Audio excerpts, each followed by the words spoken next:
It's your boy Jugg, and you just tuned in my boy C. Mosley to Legends on the Rise. I was 15, 16 when I first started rapping. Me and my homeboy by the name of Will, they call him Brody, you feel me? We started at my homegirl house named Jayana, like Midway, you feel me? We started making music in Midway, so my first song went up to SoundCloud. It was an old 8 Mile beat, you feel me? So that's how I started.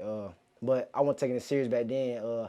I just like how I sound on the microphone. So me and Brody made songs, but we kind of got a pretty good buzz out of it. But after that, I just started rapping. Like took further my career into basketball. Took basketball a little more serious and just putting the microphone down. Just picked up the basketball and I took basketball a little more serious, and I just started rapping.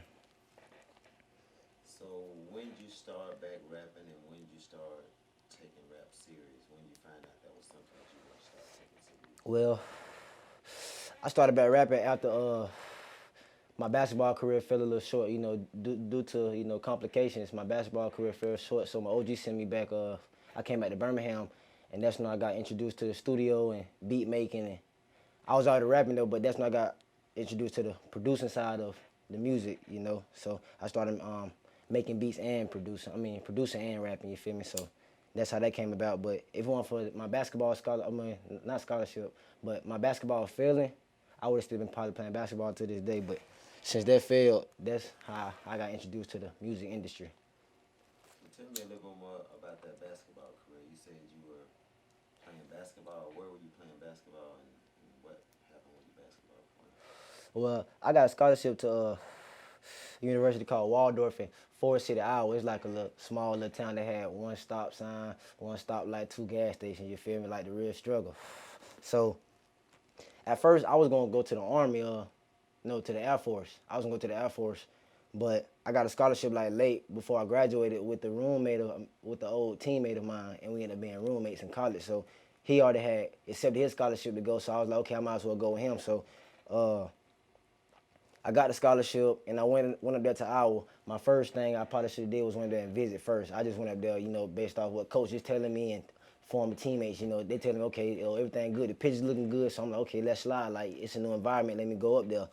So I went up there, and it was nothing what I thought it was. It was like the complete opposite, I'm from Florida where it's hot, you feel me? I go up there, it's snowing, -20s, like, bad. Up there in an environment where I'm uncomfortable with, like, not knowing nobody. It just seeing really like not even seeing my own color for real. Just me and my roommate, a couple of teammates. Like it was just really bad, but I tried to make the best out of it. But yeah, it was bad though, man. It was real bad. So you said your basketball career ended up not working. So what happened with your basketball career not working, and what did you do after that? Well, everything was going good. Season had just started. We just started playing games, travel. Everything going good. And my teammate got arrested. So with him getting arrested, coach decided to punish the whole team. One fall, we all fall. So he forfeit like the rest of the season. We couldn't play no more. He only wanted us to do study hall, workouts, practice, no playing games. So the whole season failed. So when the season failed, my confidence went down. I ain't even want I felt like the love of basketball because we weren't playing basketball no more for real. So that fell short. That fell short and stopped going to class, stopped hooping. So I called my OG, gave him a long call. We talked about it. I'm telling him like this not where I really want to be. Like I thought it was OG, but this not what I really want to do. I'm uncomfortable up here. I'm a long way from home. I'm feeling sick. Like I just can't do this. Like I'm losing my mind. So that's when OG. We talked it through. I talked to a couple guidance counselors, a couple teachers, my coaches. Let them understand, what I was doing to, further my career, and that's how I ended up leaving Waldorf. But I never had no plans on leaving Waldorf at first, to be honest. But after Coach forfeited the season and everything started going downhill, it was over with from there, to be honest. It really wasn't no more Waldorf, no more Iowa, no more basketball. It was just really time for me to get back home and figure out my next plan. So what was your first move after you made the decision to leave college and give up basketball? Like what you mean, like what I did? Yeah. Oh, shit, I got on that plane, Minnesota. Me and J-Bo, what we did? We got to the A, left the A. When I left the A, J-Bo stayed in the A. I went straight to Birmingham. When I got to Birmingham, I started. My uncle was there already producing, but he wasn't taking it very, very serious. But he was already producing. He been producing for a very, very long time. So shit, he started producing when I got there. So I'm just feeling the rhythm. I been had rhythm. I played in the band. You feel me? Like back in middle school and a little bit in high school. So I played in the band a little bit. So I already had rhythm.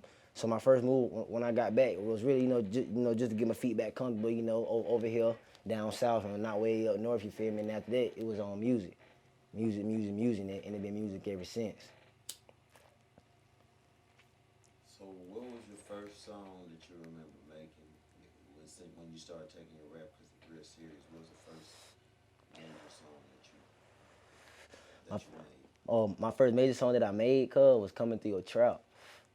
That was the first song I produced and made, like rapped on and produced. And if you listen to "Coming to Your Trap" and then listen to a song now, you'll hear the growth and the difference between our production, mixing and mastering.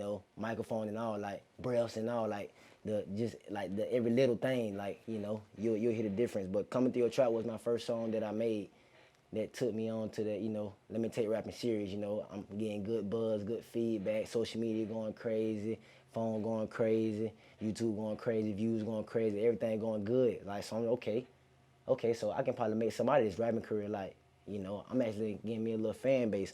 But "Coming Through Your Trap" was the first song and first beat I produced when I started taking my rap career serious. So I see that you are a rapper and a producer. Which one do you enjoy the most, and what do you find yourself more comfortable being a rapper or being a producer? Well, me and my OG sit here and have a lot of talks about that. And I'm really kind of 50-50, like, because I really enjoy both. I can sit there and make a beat like this, boom. Sit there, lay the beat out, send the beat over, hop on the beat, rap on it, boom. So it's not, I don't really have a favorite. It's just when I'm in the zone, what I'm really feeling at the time. But majority of the time, I'm feeling producing more than rapping. I just rap, when I want to, but I produce every day, though. But it's still 50-50, you feel me? Like, I don't really have a favorite towards one or the other. It's just really 50-50, to be honest. It's just like, that shit 50-50. About your production company that you own and about some of the artists that you're working with. What's the name of your production company? See, man, I thought that bill was over a shirt. The name of my production company is OTM, which stands for Off the Map, you feel me? Like, I'm just so gone, like, we just off the map. We not even on Earth. Like, our music, our vibe, our energy is just so off the map, just up there with the aliens. Like, we just gone, we wicked, you feel me? But my artist that's in OTM, it started off with two. It was just me at first, but it started off with my little cousin, which is one of my artists, which is the name of Lil Toot, Go follow on all social media, you feel me? At 2052 and Lil Toot, etc., etc. But that was my first artist I started out with. She 13. And then my next artist, his name was we call him Jugg. That's his rap name, you feel me? Like, he out of Tally, like, was back home. Two got to Birmingham, but Jugg from back home from Tally. So during that was my first two artists. So we starting to fill it out, see how it's going, everything going good, my music going good, they music going good, they getting good fan base. Jugg, he had to really step out of his shell, but Toot was doing real good. So during that was my first two artists. Me and Toot made a couple of songs. I produced the whole first mixtape, made a beat. Not a beat, made a video. The video did good on YouTube, Facebook, Instagram, everything going good. So during that was my first two artists. And I eventually gained more artists, which is by the name of Chopper Boy. He from Birmingham. I have an artist named Kato. He from Birmingham. And I have I think, yeah, that's it. Those are all my artists. So Chopper, Toot, Glow. Oh, Chopper, Toot, Glow, Kato, and I have an artist named Lil Top. Lil Top as well. He from Birmingham. Now, I gained Chopper Boy when I was back home in Tally, you feel me? Him and my OG linked up, through a couple of connects, and Chopper Boy came over here to my studio. So that's how I met Chopper Boy, like, through FaceTime. I ain't even meet Chopper Boy physically at first. Like, I met him through FaceTime. We got to work instantly. Boom. Started sending him beats the same day. Chopper Boy went to work immediately, you feel me? Because he already had a good little fan base, you feel me, in Birmingham. So, I want to work with him. Okay, Chopper, let's get it. I started making Chopper beats. We started going up. I met Kato when I moved back to Birmingham, you feel me? My first day coming back to Birmingham, I met Kato. Kato walked in here. I was making the beat, you feel me? Rusty came back in here, smashed the beat. Kato hopped on the song. We wrecked it, you feel me? I met Top, kind of like I met Kato through Chop though, you feel me? Chop brought Top. That's how I met Top. Me and Top started making music because I like Top vibe as well, Top Raw. So there right there is my artist Chop, Kato, Top, Glow, and Toot, you feel me? Then right there my artists. So all my artists making music right now, you feel me? We all doing good, you know, produced by Jugg, man. We all going crazy. OTM going up right now, to be completely honest. So y'all just stay tuned for more for OTM because we coming.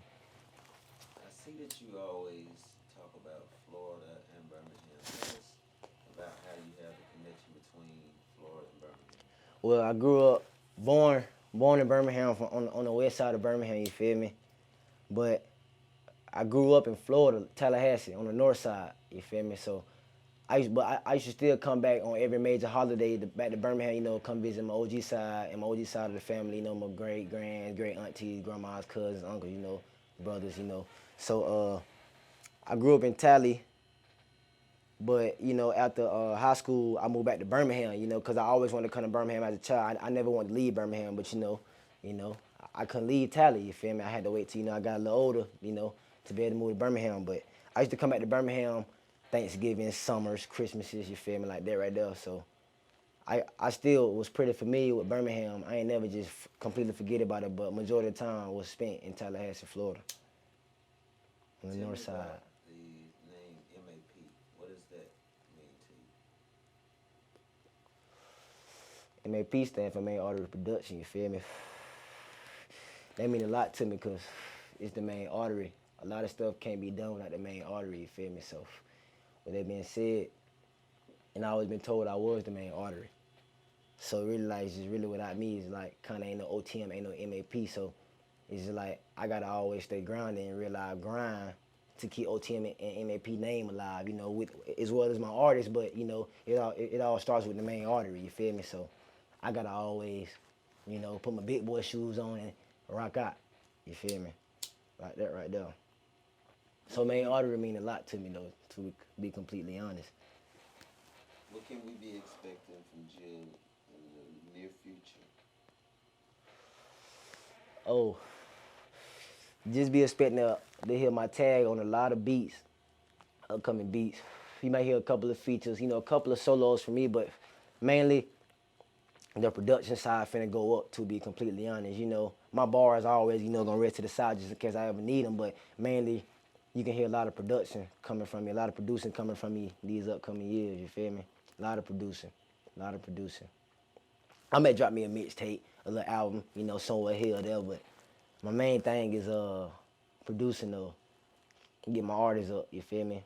Cause I kinda, you know, hold a little weight, you know, like not too much weight, but you know, I kinda got a little background. So it's time to give my artists a little background as well, get them a, you know, a couple of videos and mixtapes, albums, you know, EPs and stuff up under their belt as well. Is there anything else you would like to say to the fans? You would like the fans to know? Shit, I love y'all. I appreciate all my fans. You know I be up and down with this music shit, but you know, I'm committed right now, 100%. No, actually 110. You know, I'm finna go crazy. We really finna go up this year. You know, shout out, you know, to all my people. You feel me?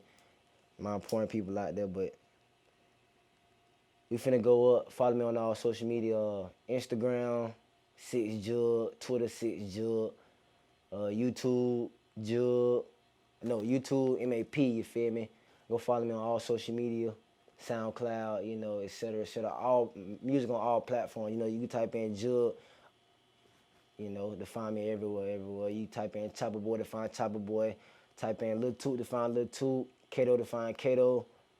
Lil Top to find Lil Top. And Jugg Glow to find Jugg Glow, you know. So all my people out there, we on all platforms, you know, but The top is Ghetto Baby 23.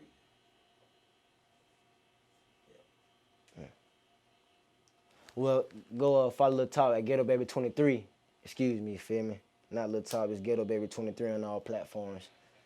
So, you know, go link up with them boys, you know, and the young lady as well, you know. But it's your boy Jugg, 7-4 to the world. And you just got a real exclusive interview from that boy Mosley, C. Mosley. We're going crazy. Shout out C. Mosley. Yeah, Jugg, we out.